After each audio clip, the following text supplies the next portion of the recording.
Living in Cebu is far easier than living in the US, and harder in ways that no one really explains. After living here in the Philippines for 3 years, I realized something. Most foreigners that come here talk about the Philippines in two extreme ways. On one end, it's a man's paradise, and on the other side, it's a warning sign. But from my personal experience, I found the truth is somewhere in the middle. Today's video, I want to share 10 things that I have learned since living here in the Philippines. I'm not talking about it in the tourist perspective or just highlighting the reels, but through the lens of building your life here in Cebu City. The first thing that was really noticeable when I came to the Philippines is that English is spoken almost perfectly. When I was first looking into studying abroad, the first thing that came to my mind was the language barrier. I didn't know if I was going to be able to communicate with the locals, let alone in school with Filipinos. And to my surprise, that is not the case. And the longer I stayed here, I realized that English is actually taught as the primary language in the education system here in the Philippines. And that is because back then, the Philippines were fighting for their independence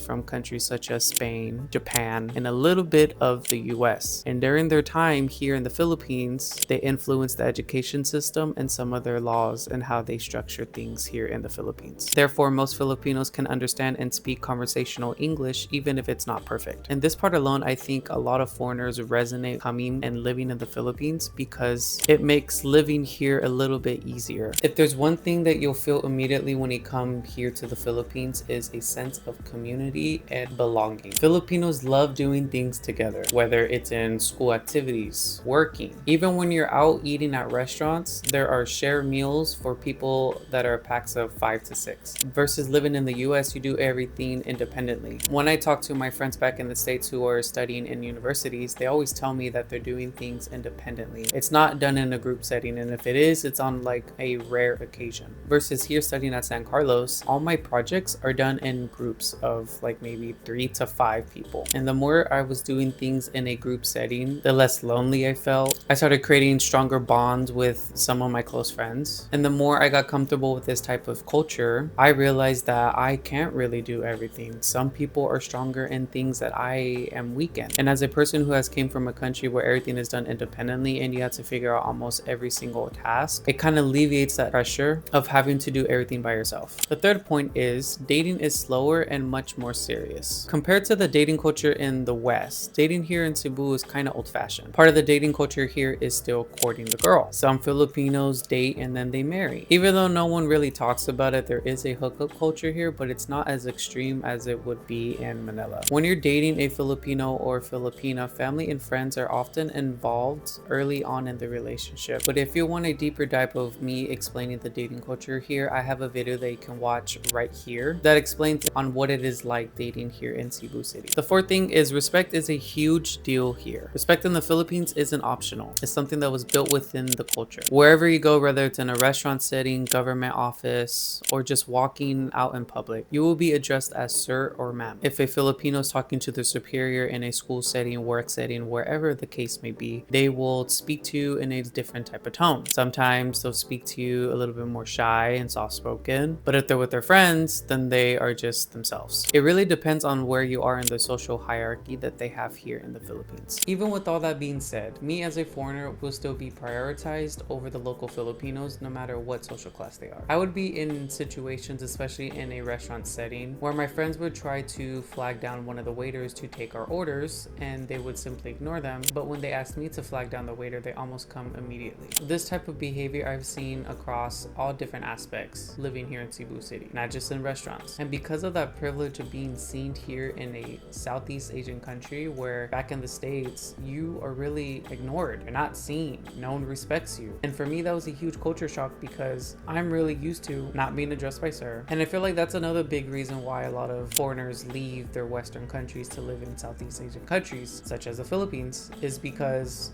they're respected. They're addressed as sir and ma'am. They're being seen. They're not ignored. They seem a little bit more happy when they are talking to you. And those are all traits and characteristics you just don't see in the States anymore. The fifth thing that I learned is public transportation systems are way better outside of the US. In other words, the US is built for cars. But in the Philippines, there's different modes of transportation. You have the bus, you have a jeepney, you have a motorbike, you have a car. And even though the public transportation here in the Philippines is not the most efficient, if you go to other Southeast Asian countries such as Taiwan, Japan, or Thailand, their public transportation system is amazing. They still have more options instead of just relying on a car to get around here in the city. But I will admit, I do miss having the convenience of having your own car and not relying on public transportation to get you from point A to point B. There has been times where I would wait maybe an hour to 90 minutes to 2 hours waiting on public transportation, whether it's a motorbike or taxi, to get where I need to go. However, in almost the 4 years that I've been living here, I have been able to explore as much of the city as I possibly can without having my own car. I would say Cebu is big enough for you to explore a lot of different areas of the city, but it's also small enough where you could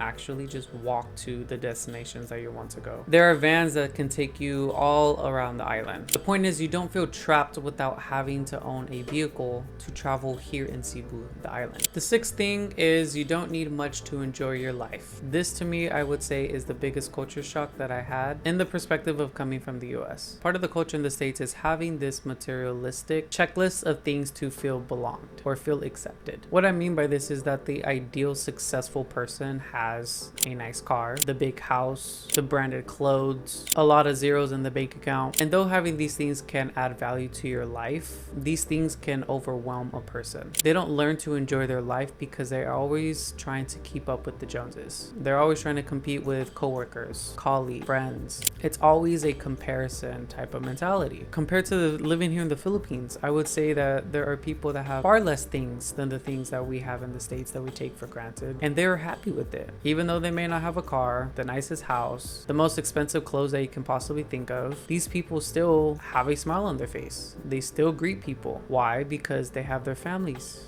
They're surrounded by people that they love. There's a sense of community here. They like to have a conversation with people. I feel like in the States, everything is rushed. You rush the time they have with your family. You rush the time they have with your friends. In the States, around the holidays is the only time they really see your family. Here in the Philippines, you see your family almost every day, either because you live with them or you're just that close with them. As an American, I sometimes feel like I have to rush my time with my friends so I can get back to work. Versus here, the Filipinos like to rush their work so they can spend time with their friends and family. The seventh thing is about gratitude. Since living in the Philippines, I would say it has humbled me in ways that I can never imagine. There's power outages, heavy traffic, processing paperwork, especially in government offices, are very slow, delayed shipment packages, the word out of stock, waiters giving your food one at a time instead all at once. Just these minor inconveniences that we have a privilege back in the US. At first, some of these things were very frustrating, but if you plan to live here, you cannot let these minor inconveniences ruin your experience living in the Philippines. You will need to learn how to adapt, always stay a little bit more positive, and just move on to the next task. Because like when you really think about it, what do you get out of screaming, yelling out of frustration to these people? Like, you can't change how fast or slow these people move. The seventh thing I would like to talk about is Filipinos love to live in the now and not in the future, because most Filipinos don't get paid much and therefore they are working with a day-to-day budget. Some of these individuals have families to feed and they may not have enough money to feed themselves, but only for their family. And since the Philippines has a lot of corruption, there's not solid structure, no real guidance, and fewer systems to push people to do better for the entire country. It's kind of like the crab in a bucket mentality. There are a lot of cases where people here will drag other people to get themselves up, but if they're drowning, then they'll have that person drown with them too. And for me, that's very sad because this country is very rich in natural resources. And for me to see and hear all the corruption that's being done in this country, it kind of feels very unsettling. It makes me a bit mad because the Filipino people are the ones that are suffering, who for the most part don't have a lot to their name. It's always the rich people that are becoming more rich and the poor people becoming more poor. The ninth thing that I learned is loneliness here is a bit different. No matter how many countries you visited, no matter how many people you have met along the way of you traveling abroad, you will always get homesick. You would miss home cooked meals. You would miss old friends. You would miss the places that you used to visit. And I would say this is a trait that is not exclusive to the Philippines alone, but to any country that you decide to live abroad permanently. In my case, I'm young enough to have a good relationship with my family and friends back at home. So I might, travel back to the States 2 to 3 months out of the year, and for the rest of the year live somewhere else. There are moments where I do feel like an outcast just because I'm not a Filipino myself. There might be some cultural things that I might never understand no matter how long I live in the Philippines. But even with all that said and done, I still feel at some level accepted by the local Filipinos because I'm part of the culture now. I'm part of these local communities. I have an established friend group here. I would say multiple friend groups actually. And the best thing that I like about Cebu City is that it's big enough for you to explore different places, but it's also small enough for you to continuously see the same set of people in the communities that you join. The 10th thing is studying abroad. In the 4 years that I have been studying at University of San Carlos, I have met so many people across the world. I've met people from Germany, South Korea, Nigeria, Canada, the US, Mexico. And it really puzzled me because I never thought of even traveling abroad. I thought the US had the best universities in the entire world. And therefore, like, why would I even settle for anything less in terms of the quality of my education?